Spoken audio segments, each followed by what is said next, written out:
नमस्ते। वाद संवाद के इस खास विश्लेषण एपिसोड में आपका स्वागत है।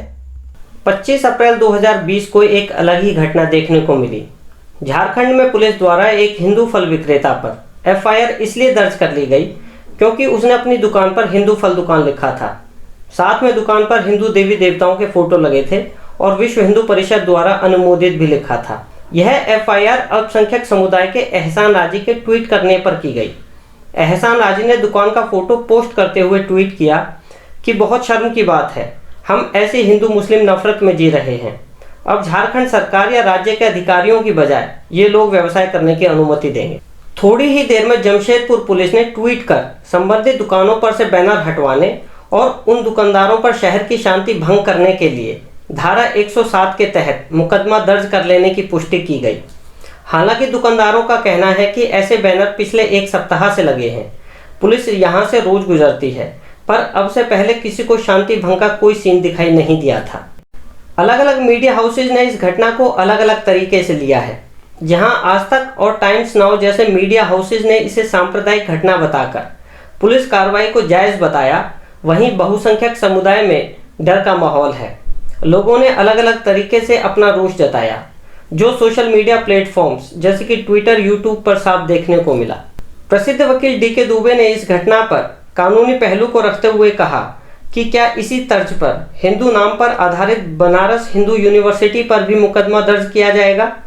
उन्होंने कहा कि अपने प्रोडक्ट को स्पेसिफिक नाम से बेचना, अपनी दुकान को स्पेसिफिक नाम देना किसी भी इंडिविजुअल का अधिकार है और भारत में मौजूद कॉन्ट्रैक्ट एक्ट इस पर कोई प्रतिबंध नहीं लगाता।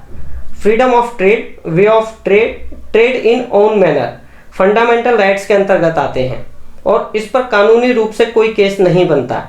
उन्होंने आगे कहा कि ऐसा ना हो कि और राज्य सरकारें भी झारखंड सरकार व प्रशासन के इस उदाहरण को आदर्श मानते हुए ऐसा करने लगें। इस पर झारखंड हाईकोर्ट या फिर देश के सुप्रीम कोर्ट को स्वतः संज्ञान लेना चाहिए।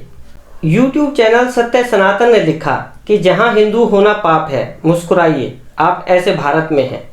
उसने पुलिस व प्रशासन की इस कार्रवाई की तुलना तुगलकी फरमान व औरंगजेब शासन से की, जहां हिंदुओं से हिंदू होने की कीमत जजिया कर के रूप में ली जाती थी।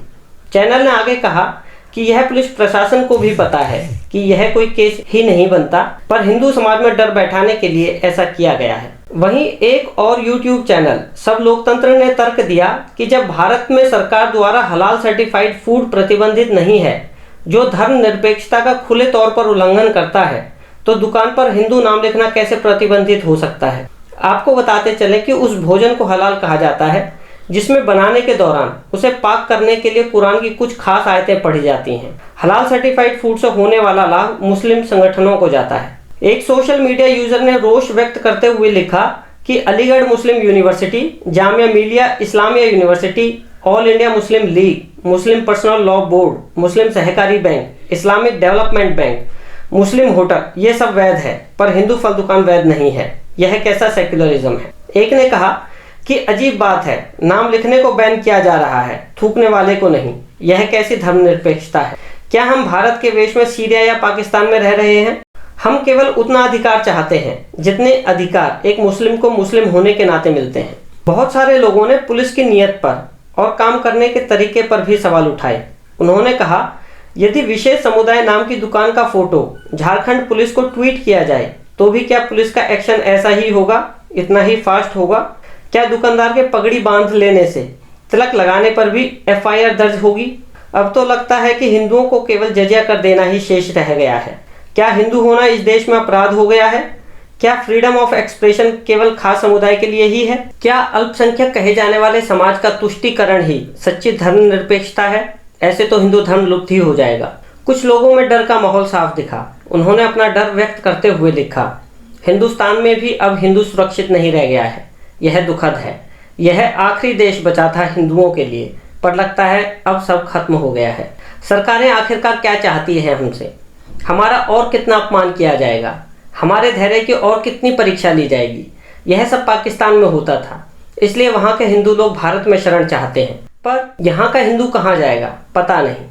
एक यूएस बेस्ड एनआरआई ने कहा, मैं एक एनआरआई हिंदू हूँ, अब भारत अपना सा नहीं लग रहा, मुझे भारत में डर लग रहा है, मैं जल्दी से जल्दी यूएस वापस चला जाऊँगा। बहुत सारे लोगों ने गुस्सा जाहिर करते हुए कहा कि सनातनियों को अपनी लड़ाई खुद लड़नी होगी। अहिंसा और सेक्युलरिज्म, इन दो शब्दों ने हमें कायर बना दिया है। ये सब हिंदुओं में दहशत फैलाने के लिए किया जा रहा है।